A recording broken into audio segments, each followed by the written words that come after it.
Senador Otto Alencar. Senhor presidente, senhoras e senhores senadores, no dia 17 de julho de 2015, eu ocupei a tribuna do Senado para chamar a atenção da situação em que se encontra o nosso país no que tange à liquidez das empresas do país como um todo, a capacidade de pagamento dessas empresas, sobretudo aquelas que estão envolvidas na Operação Lava Jato. E no discurso de julho, eu falei que um levantamento feito nas 22 empresas que estão envolvidas na Operação Lava Jato, essas 22 empresas, elas têm a pagar em banco e a pagar em bolsa 130 bilhões de reais. E não estão cumprindo os seus compromissos com os bancos nem com a bolsa, pagando as bolsas, inclusive com a perda muito grande dos seus ativos. Essas empresas têm a receber do governo federal e têm atraso de pagamentos, grandes atrasos que estão acontecendo de pagamento. E várias obras, do Minha Casa Minha Vida, as obras de transposição do Rio São Francisco, inclusive, outras obras tantas que estão em atraso de pagamento.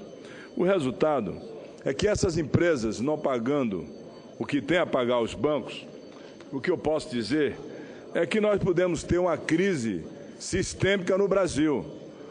E isso já começa a ser mostrado pela imprensa como um todo.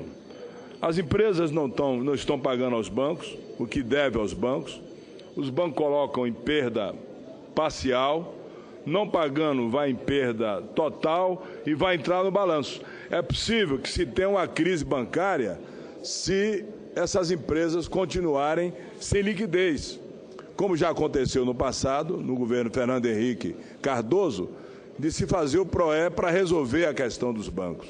Então, é um problema muito sério e muito grave, e eu queria chamar a atenção aqui do Senado e do governo federal que ajuste, através do acordo de leniência, o que for, o pagamento das obras que foram feitas para que os bancos não venham a quebrar. Está aqui, ó, no valor econômico de ontem, está escrito aqui: bancos buscam a saída para empreiteiras da Operação Lava Jato. Elas não estão pagando aos bancos. Está escrito aqui: um acordo tácito entre grandes bancos busca encontrar uma saída organizada para a crise envolvendo os grupos Odebrecht, Andrade Gutierrez, além de outras empresas envolvidas na Operação Lava Jato. O que se une às instituições é o propósito de evitar o calote generalizado. Vou repetir, o calote generalizado aos bancos leva à quebra dos bancos. O calote generalizado que pode acontecer e pode trazer riscos ao próprio sistema financeiro, dada a magnitude de algum desses grupos.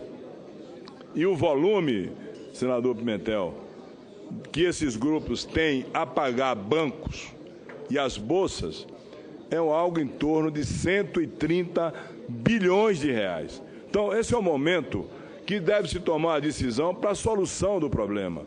Essas empresas todas, e continua aqui, conceder crédito novo segue fora de possibilidade, ou seja, os bancos não vão conceder crédito novo, mas a ideia é evitar soluções drásticas que impliquem no vencimento antecipado das dívidas bilionárias, em muitos casos, dessas empresas com os bancos. As instituições financeiras, o entendimento é que, se alguém esticar demais a corda, pode acabar ampliando as dificuldades das companhias e deflagrar o calote generalizado. O cenário considerado ideal, na visão do sistema financeiro, é que os grupos mantenham no mínimo a liquidez enquanto se reorganizam de forma que as perdas sejam limitadas. Vejo um grande risco para o setor bancário, mas acredito ser possível contorná-lo, diz um dos presidentes dos maiores bancos aqui do Brasil. É dado como certo que as construtoras terão de encolher para sobreviver. Para isso, as companhias precisarão vender ativos de novos projetos e até devolver concessões que ainda não haviam obtido financiamento, afirma um graduado executivo de um dos bancos. E esses ativos, eu quero chamar a atenção com essa questão dessas empresas, a possibilidade dessas empresas perderem o valor, ou seja, os seus ativos podem serem conduzidos para a bacia das almas e o que valer X vai valer X dividido por 2. Isso é uma coisa muito grave para o nosso país, para o Brasil. Um sinal disso foi visto semana passada, quando 5 empresas, Odebrecht, Camargo Corrêa, Andrade Gutierrez, Queiroz Galvão e Tequinte, desistiram do contrato de montagem eletromecânica de uma usina em Angra 3. Desistiram da montagem, alegando atrasos da eletronuclear nos pagamentos. Projetos que já estavam com financiamento contratado em fase de estruturação continuam sendo tocados, mas com muito menos rigor e muito menos vigor. Segundo o executivo de um banco estrangeiro, os limites de crédito disponíveis anteriormente não foram revistos, mas a liberação dos recursos tornou-se mais lenta e criteriosa. A análise tanto da diretoria de crédito quanto de toda a área que assegura o cumprimento das normas dos bancos foi aprofundada. A tomada de decisões também foi desconcentrada e agora passa por um número maior de pessoas numa tentativa de se tornar mais fácil a identificação de eventuais problemas, afirma o executivo. Reuniões de comitê responsáveis por análise de crédito corporativo também estão mais frequentes contra o outro presidente de um banco, dos maiores bancos do Brasil. Escritórios de advocacia relataram ao Valor que algumas operações recentes foram aprovadas com cláusulas que prevêem a possibilidade de vencimento antecipado, caso a empresa seja condenada por corrupção. Ou seja, as empresas que estão na Lava Jato, tornando-se inidôneas, condenadas por corrupção, os seus ativos, vou repetir aqui de novo, vão para a bacia das almas e elas não terão condição de pagar aos bancos aquilo que devem, que é um volume muito alto.